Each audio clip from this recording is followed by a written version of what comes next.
지난 주일 저녁 나누었던 말씀에 이어서 우리 사무엘하 11장의 말씀을 다시 한번 살펴보도록 하겠습니다.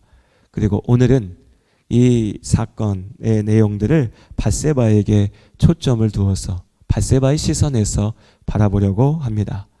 사건, 사고라고 하는 말들이 있습니다. 사고, 천재지변, 여러 가지 의미로 쓰일 수 있지만 가장 분명한 한 가지 뜻은 뭐냐면 내 뜻과는 무관하게 누구도 그걸 원하지 않고 바라지 않고 그렇게 하려고 했던 것은 아닌데 일어난 일이 사고이죠. 오늘 새벽에 부산에서 20살 먹은 청년이 술을 먹고 운전을 하다가 그 차가 중앙선을 넘어서 반대쪽 차선으로 가서 그 차선 끝에 주차해 놓았던 차를 부딪혔다고 합니다.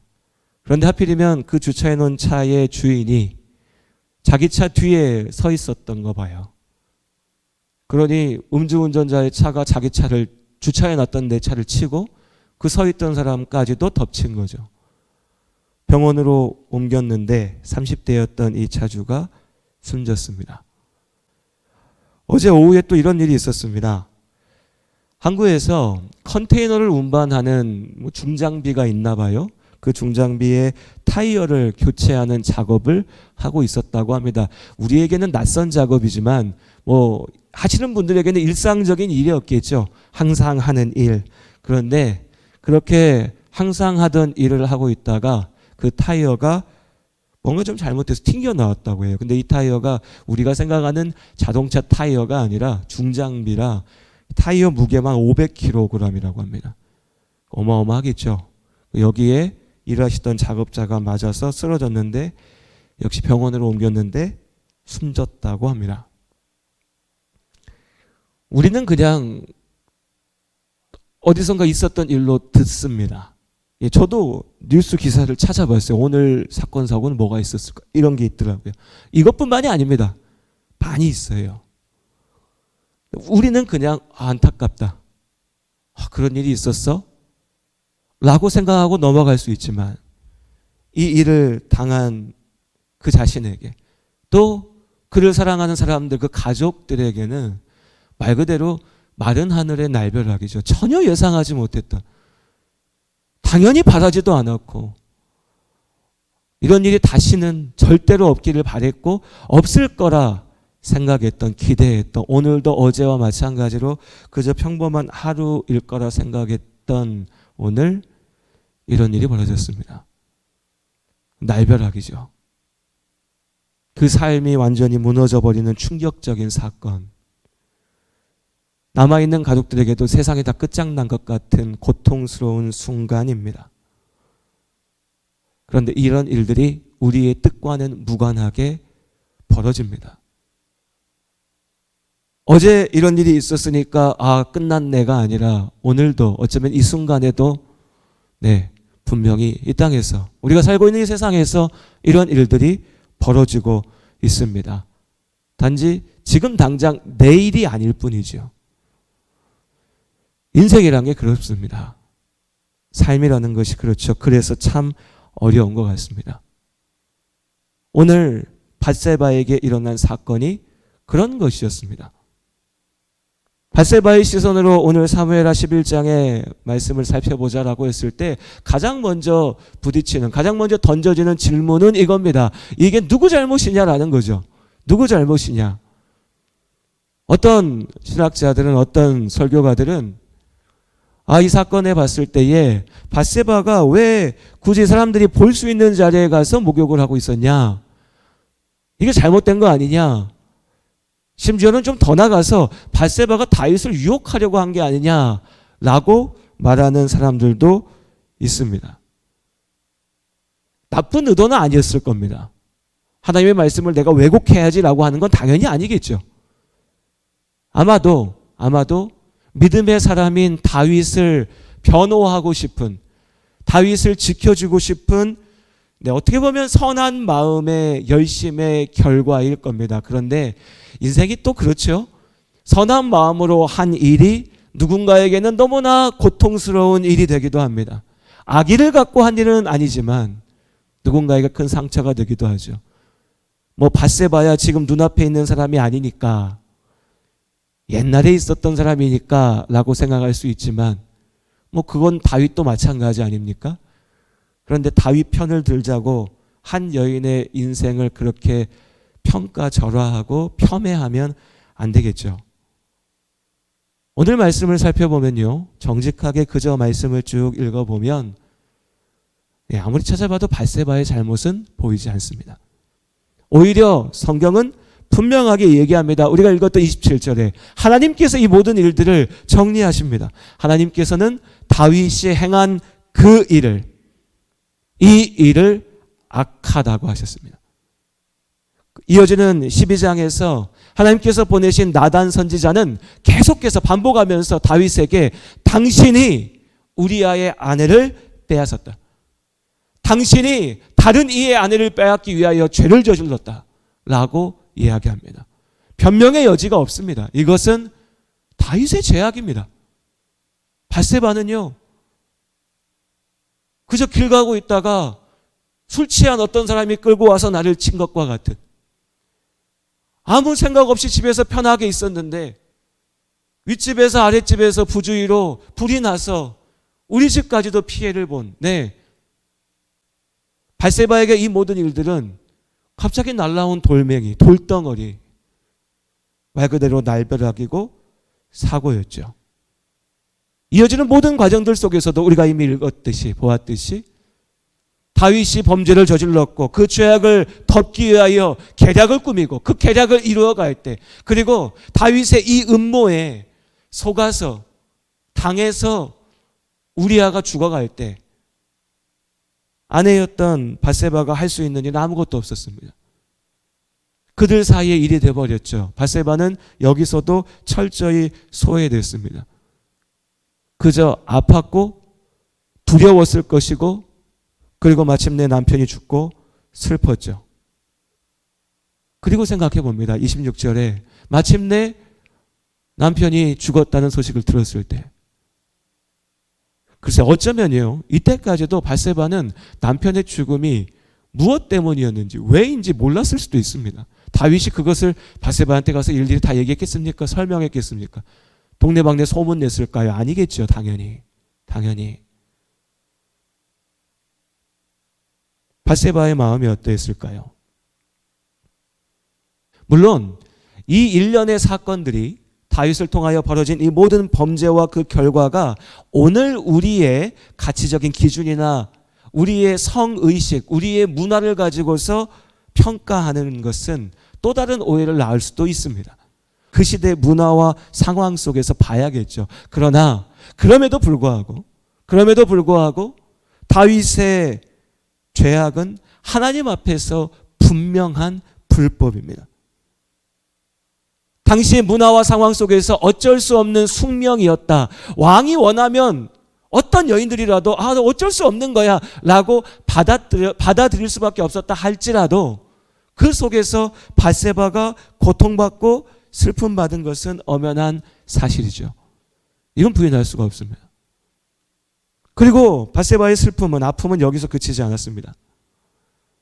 이어서 하나님께서 다윗을 벌하기 위해서, 다윗의 죄악을 분명하게 보이기 위하여서 다윗과 밧세바 사이에 생겼던 아이를, 그의 생명을 걷어가시죠. 다윗에 대한 심판이었습니다. 그런데 여러분 잘 생각해 보시면 이게 다윗만 고통스러운 일입니까? 어머니들이시잖아요. 저보다 더 잘 아실 겁니다. 이유 여하를 막론하고 내가 낳은 나의 아이가 나보다 먼저 세상을 떠났습니다. 역시 시대적인 차이는 있죠. 오늘 우리와는 달리 이 시대에는 갓 태어난 아이들이 생각보다 훨씬 많이 일찍 세상을 떠났을 겁니다. 그런 일들을 많이 겪었을 거고 어쩔 수 없다고 인정하는 마음도 있었겠죠. 그래도요, 하나님은 다윗의 죄악을 심판하시는데 동시에 피해자인 밧세바도 상처받아요.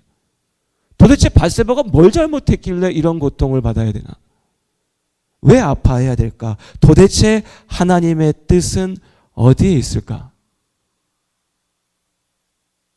인생을 살아가면서 사실 우리도 때로 부딪히는 어려움이고 질문입니다. 아무리 생각해도 내 잘못과 내 실수나 내가 뭔가 죄를 저지른 게 아닌데, 나와 아무 상관없는 세상의 죄악 때문에, 누군가의 잘못 때문에, 아니 누구를 탓할 수도 없는 정말 천재지변 때문에 닥쳐온 고난 속에 괴로워할 때 우린 어찌해야 될 것인가? 이해할 수 없기 때문에 절망하죠. 하나님의 뜻이 어디 있냐라고 부르짖다가 하나님을 원망하게 됩니다. 하나님 왜 나에게 이런 일을 주시냐고요. 이것이 인생을 살아가면서 어쩌면 사람이 부딪힐 수 있는 가장 큰 고통일 것 같습니다. 이유라도 알면, 원인이라도 알면. 차라리 내 마음속에 내가 이런 죄를 저질렀으니까 이게 나한테 다가오는 업본가 보다라고 싶으면 좀 나을 것 같은데, 그조차도 아니라면 도대체 하나님의 뜻은 어디 있을까? 그리고 말씀에서 답을 찾기를 원하지만 사실 밧세바의 이야기는 이게 다입니다. 사무엘 하에서 밧세바의 이름은 여기에만 등장합니다. 고통받고 아파하고 눈물 흘리게 되는 밧세바. 그리고 인생 속에서 우리가 하나님 앞에 부르짖을 때 어쩌면 우리에게 주어지는 답도 이것과 비슷하죠. 하나님의 뜻을 너무나 알고 싶지만 그 하나님의 뜻이 도무지 분명하게 내 눈에 보이지 않습니다. 그래서 오늘의 말씀은 다시 한번 우리 마음 같으면 뭔가 좀 속 시원한 딱 한마디가 있으면 좋겠지만 그렇게 한마디의 말로 정리되는 것이 아니라 밧세바의 하나님, 다윗의 하나님, 그리고 나의 하나님을 내가 믿음으로 붙잡으며 그 하나님께 끊임없이 묻고 기도하고 하나님과 더불어 살아가면서 내가 스스로 찾아야 될 답, 그 답에 대한 질문이 될 겁니다. 하지만 이 속에서도 그 가운데도 몇 가지의 힌트가 될 수 있는 모습들은 우리가 볼 수 있습니다. 먼저 다윗입니다. 다윗은 우리 계속해서 사무엘하의 말씀을 보고 있는데 아마 우리 성도님들 계속 실망하시고 계실 것 같아요. 야, 다윗 이런 사람이었어? 뭐 이런 인간이었어? 네, 정말 그렇습니다. 뭐 이런 인간밖에 안 됩니다. 이것밖에 안 되는 사람이었어요. 우리랑 차이가 없습니다. 어떤 면에서는 우리보다 나보다 못합니다. 그냥 그런 사람이었습니다. 그런 다윗을 하나님이 붙잡으신 겁니다. 탕자의 이야기를 우리가 들을 때에 항상 그 탕자를 영웅으로 만들려고 합니다. 저 사람이 참 훌륭하고 멋지니까 이렇게 바뀌었어. 아, 저 사람 참 대단한 것 같아. 이렇게 돌아왔으니까. 그런데요, 그 죄 때문에 고통받고 아파하고 눈물 흘리는 사람들을 본다면 그렇게 쉽게 얘기할 수 없습니다. 살인자가 나 이제 회개했으니까 목사 될 거야. 깡패가 내가 옛날엔 사람들 쥐업했는데 이제는 안 팰 거야. 이렇게 말하고 넘어갈 수 있는 문제가 아니라고요. 그로 인하여 고통받고 아파했던 사람들이 버젓이 남아있는데 어떻게 그 사람이 영웅이 됩니까? 하다못해 바울처럼 내가 죄인의 괴수를 하고 부르짖어야죠. 하나님이 은혜로 나를 살리셨다라고 고백해야죠. 그게 맞는 답일 겁니다. 우리가 봐야 될 건 탕자가 아니라 그 탕자를 품어주신 아버지죠. 아버지가 그를 사랑하셨습니다. 다윗은 별 볼 일 없는 사람입니다. 예, 정말 나쁜 사람입니다. 그런데 하나님께서 그를 사랑하셨습니다. 저주받아 마땅할 다윗을 하나님이 붙잡으셨고 놓지 않으셨기에, 그리고 다윗은 그렇게 모자랐지만 하나님을 붙잡았기 때문에 하나님께서 그를 살리셨고 하나님의 일 가운데 있게 하신 겁니다. 하나님의 사랑이죠. 그럼 우리가 불만을 가질 수 있어요. 그러면 다윗은 하나님 사랑받아서 그 사랑으로 구원받았으니 하나님 나라 가운데 있으니 믿음의 영웅이 됐으니까 너무 좋은 것만 있는 거 아니냐라고 생각할지 모르지만 우리가 이제 이어지는 말씀들 속에서 우리 주중에 이어서 나누겠지만 다윗의 인생에 앞으로 다가올 모든 일들이 이 죄악의 결과로 닥쳐옵니다. 죄의 처절한 결과를 보게 하시죠. 하나님께서요. 그 아내들, 여러 여인들과 아들들 사이에서 다윗이 고통받습니다. 어쩌면 죽음보다 더한 고통으로, 자신이 저질렀던 그 죄악과 같은 고통으로 다윗이 아파합니다. 괴로워합니다. 눈물 흘리게 됩니다. 성경은 분명하게 그것이 다윗의 죄의 결과라고 말합니다.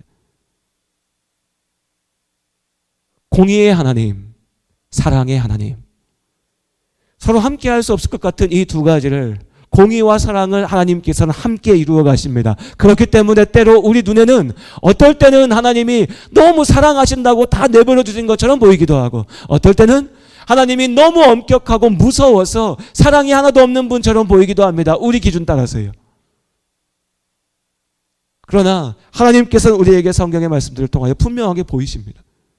당신의 완전하신 뜻 가운데, 전능하신 능력 가운데 하나님께서 죄악을 분명하게 벌하시고 심판하시고 하나님의 온전하신 사랑으로 또한 구하시면서 공의와 사랑의 하나님으로 우리를 이끌어 가십니다. 이것을 우리가 믿음으로 바라보고 믿음으로 붙잡아야 합니다. 그리고 밧세바. 그럼 밧세바는 고통만 당하고 슬픔만 당하고 끝났냐? 성경에서 밧세바의 삶을 하나하나 다 이야기하고 있지 않기 때문에 우리가 많은 것을 이야기하기는 어렵습니다. 다만 삶이라고 하는 게 그렇잖아요. 우리 인생이에요. 그토록 눈물 흘렸던 시간들이 있지만 또 사라집니다.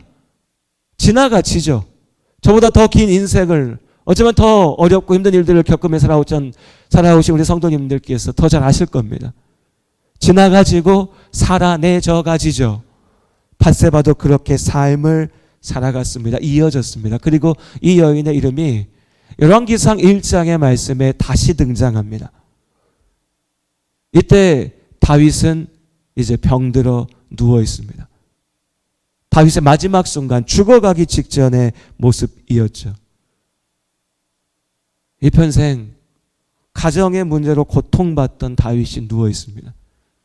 그때 밧세바가 등장하죠. 그리고 다윗에게 말합니다. 당신이 약속한 대로 우리의 아이 솔로몬이 당신을 이어서 왕의 자리에 앉아야 한다라고요. 재밌어요. 열왕기상 1장을 보시면요, 밧세바를 뭐라고 표현하냐면 솔로몬의 어머니라고 표현합니다. 우리아의 아내라고 불려졌던 밧세바가요, 열왕기상의 말씀에는 솔로몬의 어머니라고 기록되어져 있습니다. 하나님의 심판으로, 다윗에 대한 심판으로 아이를 잃었던 밧세바에게 하나님께서 축복으로 솔로몬을 주셨죠. 이어지는 12장 13장 말씀 보시면 있습니다.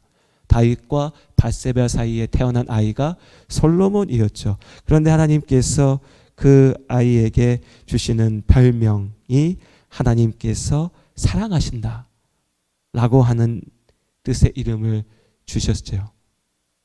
솔로몬을 우리는 다윗의 아들이라고 기억합니다. 물론 다윗의 아들이죠. 그런데 밧세바의 시선에서 이렇게 바라보면요, 솔로몬은 밧세바의 아들입니다. 하나님께서 주신 하나님의 위로와 사랑을 얻게 한, 그리고 마침내는 이스라엘의 왕으로, 하나님의 축복받은 왕으로 세워지는 나의 아들. 어쩌면 이 솔로몬이 눈물 흘렸던 밧세바의 삶에 하나님께서 주시는 위로 그리고 축복이 아니었을까라고 생각해 봅니다. 오늘의 이 말씀들은, 이 사건의 이야기들은 다시 말씀드리지만 우리에게 분명한 어떤 것을 딱 선을 긋듯이 말하진 않습니다. 많은 것을 생각하게 하지요. 다만 우리에게 분명하게 보이는 것은 죄악이 얼마나 무서운 것인지, 죄가 우리의 삶을 얼마나 아프게 하는 것인지입니다.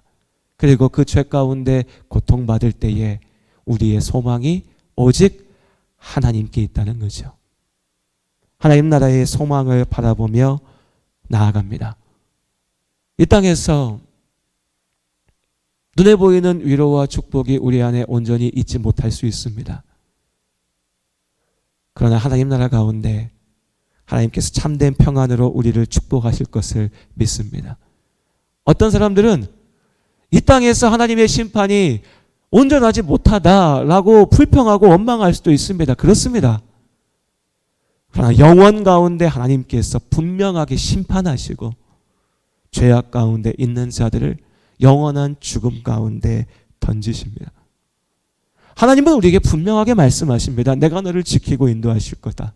그리고 또한 분명하게 말씀하시죠. 내가 하나님 나라의 축복으로 너와 함께 할 거다. 내가 지옥의 영원한 심판으로 죄악을 벌할 것이다.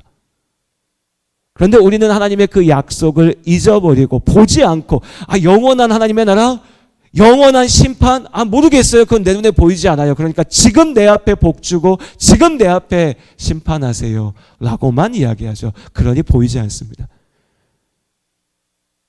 오늘 이 시간 우리 이 말씀 속에 하나님의 약속을 다시 한번 기억해 봤으면 좋겠습니다. 그리고 내 안에 하나님의 참된 위로와 평안이 필요하다 기도하시는 성도님들이시라면 하나님 나라의 소망을 마음에 품으시기를 주님의 이름으로 축복합니다. 하나님의 공의가 온전히 이루어지지 않아서 죄인들이 큰소리치는 세상이 괴로우신 분이 계시다면 하나님께서 분명하게 심판하신다고 하시는 그 말씀을 기억하시길 바랍니다. 우리가 다 이해할 수 없지만, 다 알 수 없지만 완전하신 뜻대로 우리를 지키시고 인도하시고 참된 평안을 주실 하나님의 약속을, 하나님의 일하심을 믿습니다. 혼자서만 세상을 사는 듯이 주가 멀어 보이기만 할 때 우리는 바라보아야 하네. 우리에게 오셨던 그 주님을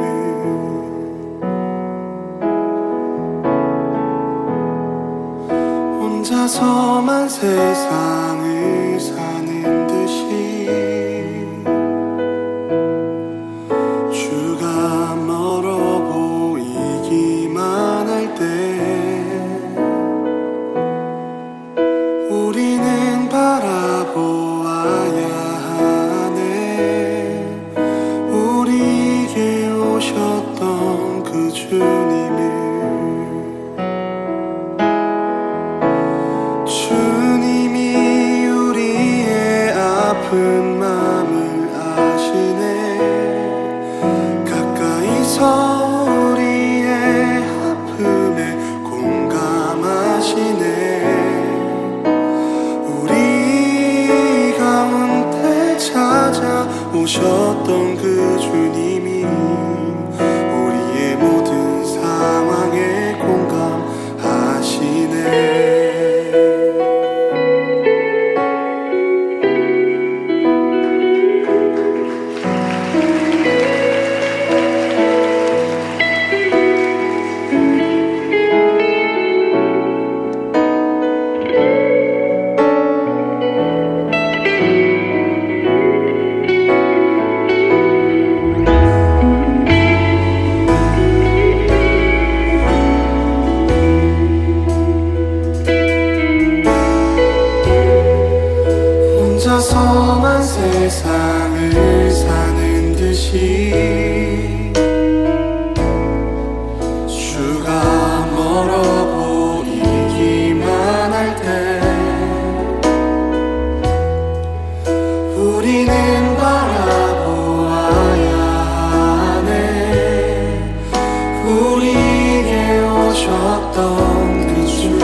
듯이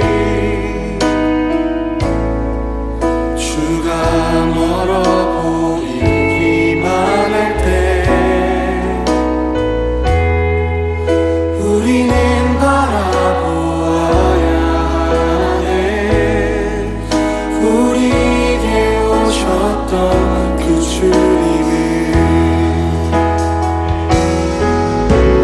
주님이 우리의 아픈 마음을 아시네. 가까이서 우리의 아픔에 공감하시네.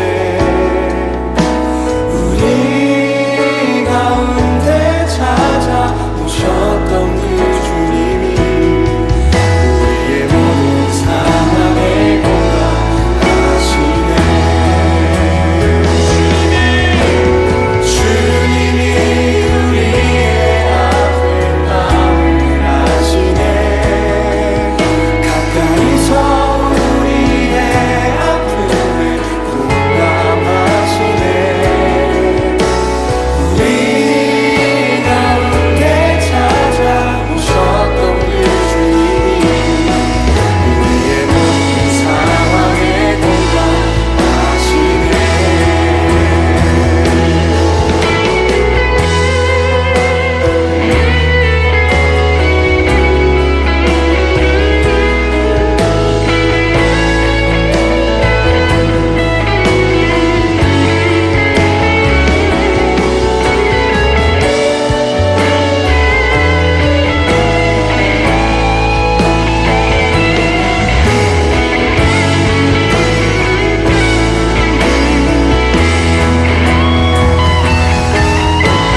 주님이 우리의 아픈 마음을 아시네.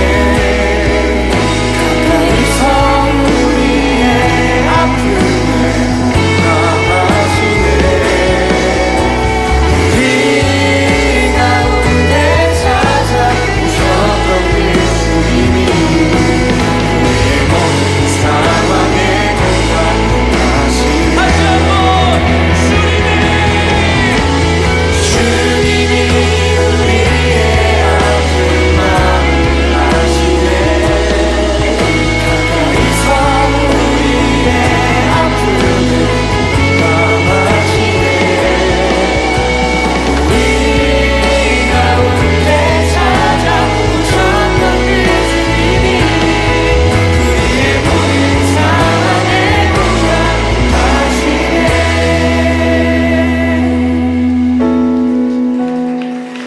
혼자서만 세상을 사는 듯이 주가 멀어 보이기만